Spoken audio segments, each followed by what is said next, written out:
Ready to break free from algorithms, vanity PR, and money-sucking ads? My name's Larissa Worstiak, and I've learned in 7 years of jewelry marketing that content is the crown jewel. My agency, Joy Joya, takes a holistic approach, leading with laser-focused storytelling, impactful content creation, and strategic content distribution. This method has worked for the solopreneur as well as the multi-million-dollar company, and now I'm sharing the same systems and tactics with you. Here's to standing out in the sea of sparkle. Welcome to episode 273. In this episode, I want to discuss effective email marketing design strategies tailored specifically for jewelry brands. When we hear the word graphic design or the design aspect of digital materials, it's really common for most people to associate that with aesthetics and making things look pretty. But here's the thing you have to kind of shift in your thinking about graphic design when it's in the context of email marketing. In email marketing, the design is less about making the email look pretty and more about designing it in a way that ensures successful email delivery along with clear and swift, keyword swift, very fast, very quick presentation of the essential information. The primary goal with email marketing design is not only to secure your place in the recipient's inbox, but also to effectively communicate all the crucial details. According to a 2022 study by Litmus, the average time people spend on an email is just 9 seconds. And actually, 30% of people who look at emails look at them for less than 2 seconds. So knowing that information, in essence, your email design needs to make a significant impact within the first 2 seconds of viewing. Later in this episode, I'll also be chatting with Hilary from Hilary Finck Jewelry, who we've been spotlighting as a jewelry brand case study. This is actually our last episode with Hilary as a guest. If you've enjoyed hearing the interviews from Hilary and would like more designer interviews in the future, let me know in a YouTube comment or a podcast review. And if you're new to this series with Hilary and you haven't been following along, I suggest going back to episode 252 so that you can hear her journey from the beginning. But before we get into that conversation, I want to discuss the constraints of email marketing design and explain why it's not really feasible or advisable to treat your emails as pieces of art. Also, I'll delve into the current best practices for email marketing design in 2024 and other topics related to the look of your email marketing campaigns. But before we get to the solid gold, I'd like to take a moment to remind you that this podcast has both audio and video, so you can either listen on your favorite podcast platform or watch on YouTube by searching Joy Joya. You can support the podcast for free by taking the time not only to subscribe, but also to leave a rating and review on Apple Podcasts. It is the last call for applying to Joy Joya's 2024 Name Your Price Emerging Jewelry Brand Incubator. So if you're an emerging independent jewelry brand looking for that strategic digital marketing support, but you're worried you cannot fit that into your marketing budget right now, this may be the opportunity for you. Just 10 brands will have this chance to name their price for professional marketing services from Joy Joya. We're determined to make marketing support more accessible. There's no catch. This is a real thing. If you want to get all the information and find the application, visit jewelrybrandincubator.com. That link's in the show notes as well. But act quickly, because from the day that this episode goes live, there will only be a few more days left to apply. Applications close Wednesday, January 31st. Okay, let's get into today's episode, my sparklers. This one's all about email marketing design to ensure your emails get delivered, opened, and clicked on. Notice that I said clicked on instead of read, because you don't actually want people to read your email campaigns.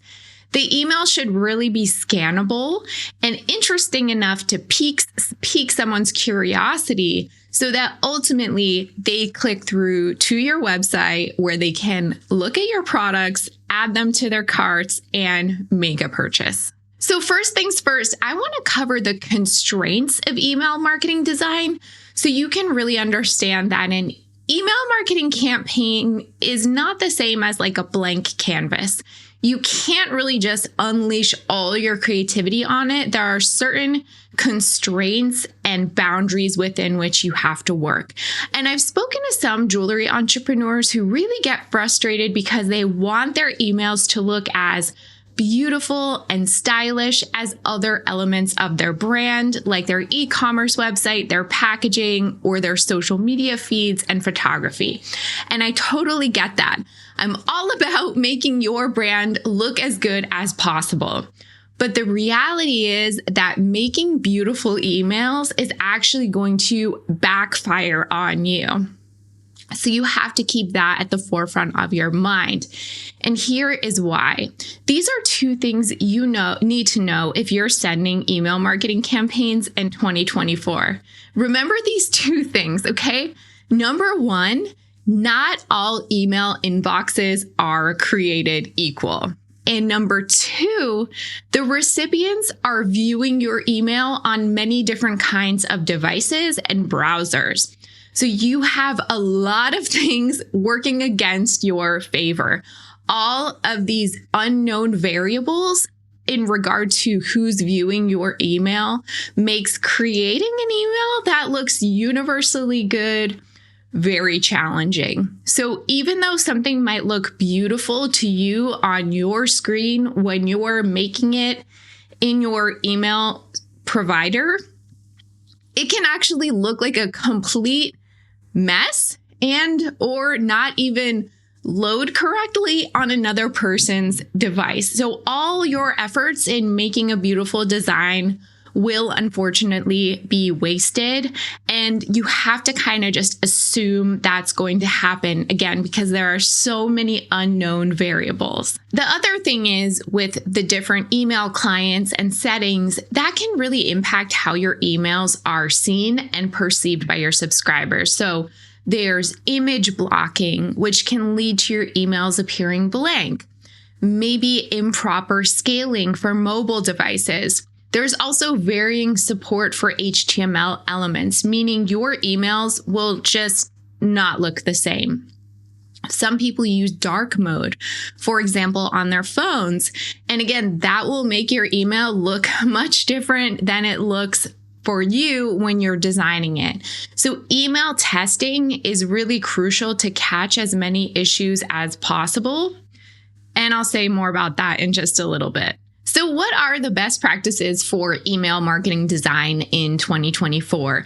Again, let's remember that graphic design doesn't only have to be beautiful. It can actually have many goals beyond aesthetics. It can make information easier to digest. It can help people with limitations experience your information.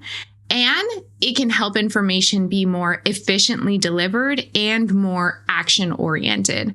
So when you're designing your emails, I don't want you to completely abandon the idea that your emails should look nice, but looking nice is way less important than all those other things I just mentioned.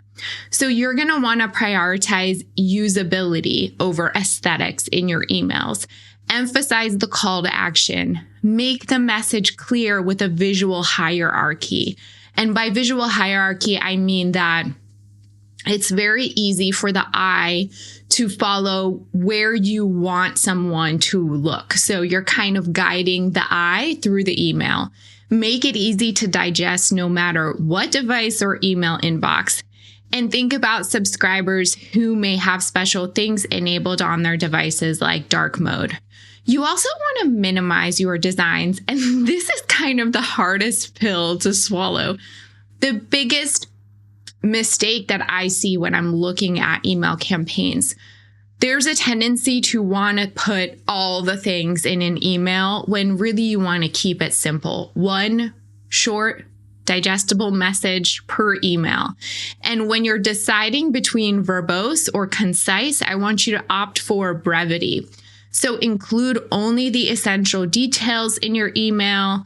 Maybe infuse a touch of personality with a brief phrase or two, and then finish it. If you find yourself wanting to put more than that in your email or say more than that, it's time to rethink the whole thing. Rethink the focus, or have a place on your website for that information and use the email to link to it. You also want to think about responsive design, and responsive design means it looks similar or the same on any size browser or device. So it kind of expands and adjusts based on the browser or device. So keep the call to action high up in the email without someone having to scroll.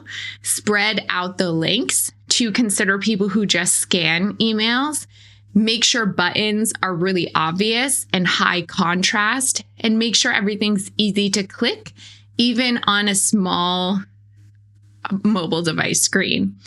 And to kind of keep things easier for you in general, you want to have almost like a modular design system or templates that you just use over and over for your email, so that you can kind of like mix and match pieces of the emails. And that way you're not reinventing the email every time. You don't have to like rethink through all of these things. You can kind of optimize it once and then just reuse the same template. That will also help you with brand consistency and ensure that you're sticking to the best practices as much as possible. All right, so earlier in this episode, I mentioned the word testing. Let me say a little bit more about that.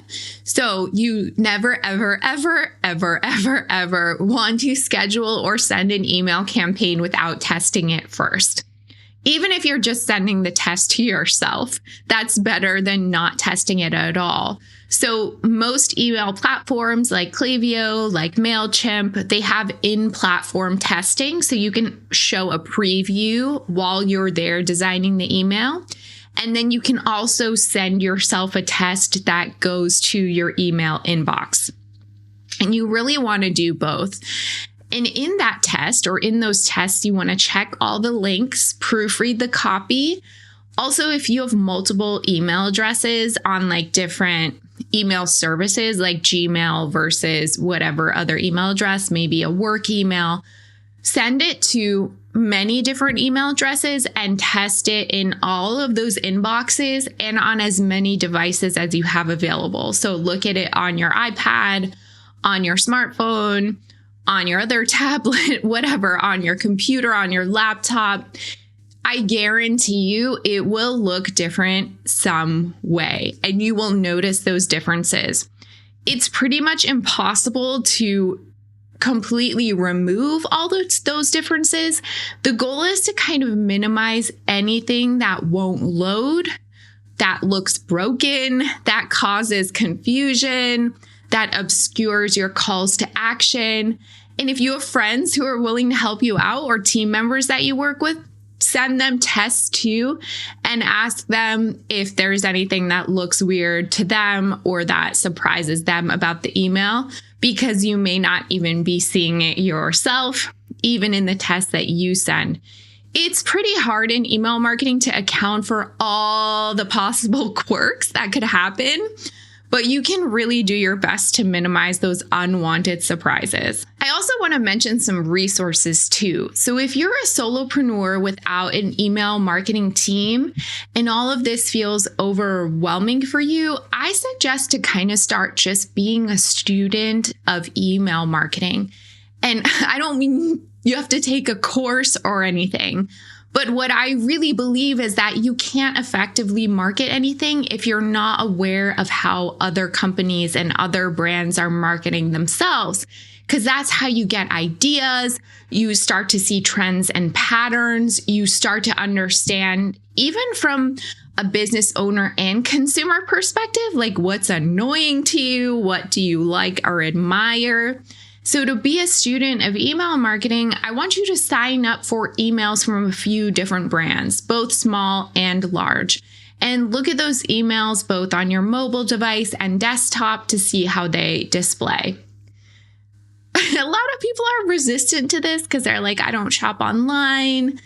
I don't do this. I don't do that. I just want you to look at the emails. This is for, think of it as like a learning experience. So what do you like? What's annoying to you? Does something seem to be broken? What feelings do you have about the email? What actions does it inspire you to take or maybe not take? How much time are you spending reading the email? Do you just immediately want to delete it? Take mental notes. And then I really suggest creating a free account on milled.com, milled.com. And that is basically an email marketing like database where you can follow brands that you admire. If you don't want to sign up for a bunch of emails, you can just go there, follow brands. You can save emails there that you love for inspiration and guidance. And I think that's honestly the best way to learn. So what do you think about that? Are you surprised to learn about all of these quirks and nuances of email marketing? Do you need support? We are a little bit obsessed with email marketing here at JoyJoya, so don't hesitate to reach out if you have questions. In our upcoming conversation with Hilary, we're chatting with her about what it means to cultivate a signature style as a jewelry designer and how that can help with your marketing, including your email marketing. And then after the interview in the Gold Mine segment, I'll chat more about signature style and its importance. Hey, Hilary, thanks for joining me today. I cannot believe this is our last recording. It's gone so quickly. I know, it really has gone fast, but it's been a lot of fun. So about, 2 months ago, maybe we did an interview about your captured collection, but I do want to talk about it again, but more from the perspective that it's become like your signature design perspective. I think a lot of customers, when they see your captured pieces, they can like immediately associate it back to you. And I want to talk about this because I think a lot of designers struggle with coming up with that look that's so signature to them that it can enhance their marketing for customers to kind of associate a design back to the actual designer. So that's really what I want to talk about today. And I want to start by asking you, how long did it take you to find this signature style? Well, it wasn't really something I was trying to do. It came across kind of accidentally years ago when I was trying to set irregularly shaped things like seashells or, funky beach stones I would find. And when I started making jewelry again, after a long break, I just remember one day in my studio, I was like, oh, right. I remember I used to set seashells and, oh, right. I used to do that thing with the crossbar. And I thought, oh, I bet that would look really nice with gemstones. And it just kind of started happening. And I thought it looked really good with gemstones. And, so it just kind of transitioned over to using gemstones just as a way for me to use gemstones, because I really had not used gemstones before. Have you ever felt a need or desire to kind of like depart from that or try something completely different? Or do you feel pretty committed to this perspective that you have in your work? I feel committed to it. I like it. I think it's fun. It can be a challenging way to set, especially with how I'm setting faceted stones now. It's definitely a little bit more challenging in terms of getting the measurements on the front and the back correct. That's the challenge with the captured setting. Some people kind of wonder why certain studs cost what they are. They're like, it's just a stud. And it's like, well, I have to measure, everything really technically to get that crossbar to fit right. Anyway, it takes longer to do that. And I can see myself doing, regular bezel settings or something, mixing it up over time. But I like the captured setting. Yeah. And I like what you said, that it is challenging, because that probably is the thing that kind of keeps you intrigued by it. Mm-hmm. And I hear a lot of designers, especially if they're like frustrated in their business or things aren't working for them like they hope, or they have a slow period of time, the urge is to just like try something completely different. But it sounds like for you, it's an ongoing like interest and challenge just to keep like figuring out this design that you've created. For sure. And just like with all gemstones, there's a million different ways to design. So things can be added to the design. I can be doing multiple stones. There's so many ways to get creative with setting stones. That's so true. Have you ever been influenced, or are you continually influenced by other forms of art? I'm definitely influenced by architecture. I really like brutalist architecture a lot. And I also like Art Deco design, which I think is fairly evident in some of my pieces. And I really love the modernist period, or just modern art, I suppose. Just simple, clean lines, minimalist type of art. I also really like Dadaist art. And in the past, I've been like, I wonder if the crossbar is kind of like the Dada setting. It's kind of the anti-setting, you know? So, it's not really that exact of a translation, but yeah, there's a lot of different types of art that I'm influenced by. And I love going to art museums and just walking around the city. You always see really cool buildings and things like that. Oh, yes, that's so true. Cities can be very inspiring with the architecture. Yeah. So recently you've introduced new variations on captured into the mix. Like you just launched a faceted stone collection. So how does that make you feel, like continuing to evolve this style and kind of push the boundaries with it? It's exciting. It opens up a whole new layer for me. Faceted stones are just gorgeous. I mean, I love cabochons, but I have to say, going shopping for faceted stones was, oh my gosh. I think I said like, ooh, 900 times when this woman that I was working with kept pulling out trays. I was just like, ooh, just the sparkle's so great. I love working with them, and I'll still work with cabochons and other things, but I'm excited to continue on with faceted stones. It just makes the pieces more expensive. I think that's the one thing that I'm a little like, I hope this goes over well with my clientele. I think they're really gorgeous, and I know that my clientele also thinks they're gorgeous. It's just a matter of, will they spend more? That's so true. I do know a lot of designers too. I mean, obviously making the most opulent, beautiful things, often that requires more money spent on materials, and you don't want to neglect your current audience. But I think with you, it's been an evolution and a build up to that. Like you've kind of taken your collectors on this journey of like more intricacy, like new materials and things like that. And I'm hoping what it does is it just adds another price point. So people might say, oh, if I want something really, really special, I can get that from Hilary Finck Jewelry. And if I want something that's a little bit more, I don't know if economical is the right word, but not as expensive, that can also be there. Yeah. Yes, definitely. So how would you say that having this signature style kind of sets you apart from other designers or people who are in like competitive price points with you? Well, as far as I know, there's no one that sets stones the way that I set stones. Clients have sent me pictures on Instagram. They're like, hey, I came across this person and they're copying your style. And so, I mean, that hasn't happened for like a year or two. And I've had to get in touch with that person and be like, that's just a blatant copy. But I mean, I think it's just that no one's setting stones that way. So that's just the thing that sets it apart. Just straight and simple with the crossbar. Yeah. I meant to ask you about that too, about like the copycats, if that's something you've encountered. And it sounds like you have. And And it wasn't really anything I was worried about. It was, honestly, the couple times that it has happened, it's people that are just starting out or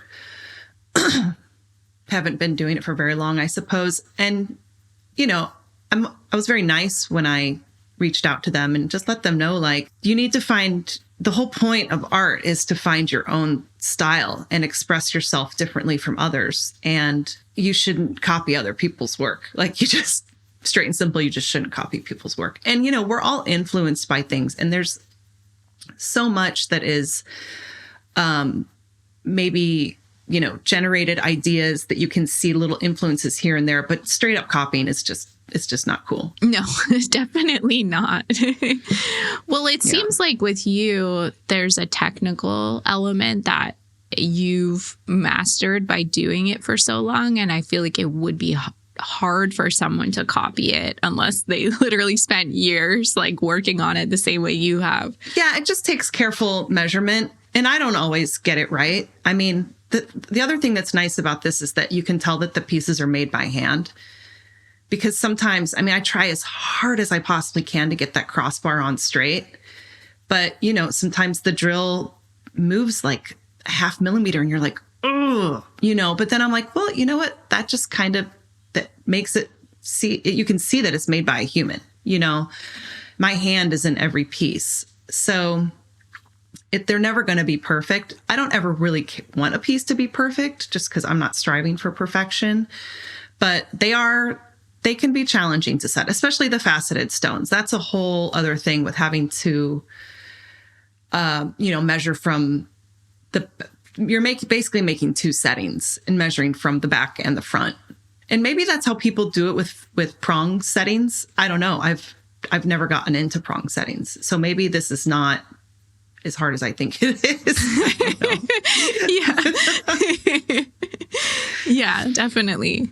So moving forward, how do you imagine yourself like continuing to find inspiration and keeping things fresh for yourself? I think it's really all about the gemstones. Just keeping looking for more interesting gemstones, more unique gemstones, things that present a challenge. And then my clients are like continuously sending me custom requests with really cool stones that they have. I just got one in the past few days. This woman is going to buy a faceted stone from some expert gem cutter. And she sent me a picture of the stone and it's really cool. I was like, wow, I've not seen something like that before. Something like Munsturian or Munsturia. Anyway, just like a little bit different. And so that helps keep it interesting too. And through custom work, sometimes I'm forced to set something differently than before. And then it just awakens new ideas. So that's really nice. Mm-hmm. Yeah, I love that. Well, thanks, Hilary. And thank you so much for sharing so much on the podcast over the past few months. You've been so generous with insights into like your design process and your business. And I know that everyone has been really appreciative of it as well. Oh, you're so welcome. Thanks for this opportunity. It's been a really, really awesome 6 months just getting to know my business in different ways. And it's been great working with you and your team. I've loved it. Thank you. What did you think about the interview? Are you excited to follow Hilary on this journey? I highly encourage you to check out Hilary's website, hilaryfinck.com, and follow her on Instagram at Hilary Finck Jewelry. Link in the show notes as well. And let me know in a podcast review or YouTube comment what you think about this new journey.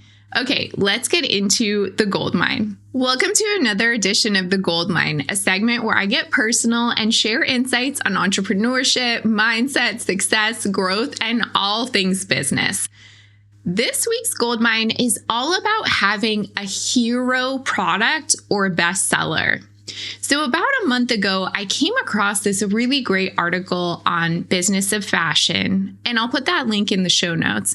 And this article discussed how beauty brands can foster the growth of their hero products. And so although this article is specifically about the beauty industry, I noticed some really striking and relevant parallels between beauty and the jewelry sector. So in this article, the author said that hero products contribute up to 30% of a beauty brand's revenue. And this phenomenon is also observed in fashion. And you can probably think of a few brands yourself where this is true. So for example, Chanel's iconic 2.55 handbag and Nike's Air Jordan sneakers transformed their respective brands into industry giants. Levi's, the denim brand too, is renowned for the timeless 501 jeans. So if you're a jewelry brand that wants to identify your hero product, this really involves understanding what resonates with your customers, identifying a bestseller or even an early bestseller or something that has a potential to be a bestseller, and then maintaining unwavering focus in your marketing efforts, steadfastly believing in the product, and consistently conveying its message over a long period of time. And these hero products should possess the ability to withstand evolving trends or adapt to those trends by introducing various offshoots. There was a really insightful quote in this article, and it was, "For any product to become beloved, it has to deliver on its promises and transform how customers look and feel about themselves at the same time." Simmer on that for a second, because I feel like the word transform is so important here. Jewelry, when you sell it, when it becomes hero level status product, it's more than just like a pretty, beautiful object. It's doing the work of transforming how your customers look and feel about themselves. So for a jewelry brand, the key to really leveraging a hero product that defies trend cycles lies in crafting a timeless narrative around it. So you're going to be crafting compelling stories that accentuate the product's enduring beauty and quality while emphasizing its versatility and complementing different fashion styles and occasions. Also, harness the power of customer testimonials and reviews that showcase this product's durability, adaptability, timelessness, reinforcing its status as a must-have item and a cornerstone of your brand's marketing strategy, hopefully for many years to come. If you're relatively new to the industry, it obviously might take some time and evolution to discover that hero product. Often your customer preferences can be surprising. So that makes it really challenging for any brand to plan for a hero product. They kind of just emerge and surprise you. So as you begin to notice customers gravitating toward a particular product, even in those early stages, start incorporating it into your marketing efforts with confidence and enthusiasm because you're seeing it emerge as a customer favorite. And that's when it can potentially transform into that hero product. So what are your thoughts? Do you have a best-selling product that you believe could be leveraged more effectively? Do you already have a hero product? And are you fully capitalizing on its potential in your marketing strategies? Feel free to drop me a message via Instagram DM, leave a review on the podcast, or comment on the YouTube channel. Let's engage in discussion about it. Do you have any questions about today's episode? You can always email me, Larissa, that's LARYSSA @joyjoya.com. If you love this podcast, please share it with a friend who'd appreciate it. And don't forget to subscribe as well as leave a review on Apple Podcasts. If you're completely new to digital marketing, then you'll want to purchase and read a copy of my book, Jewelry Marketing Joy. Visit joyjoya.com/book for more information.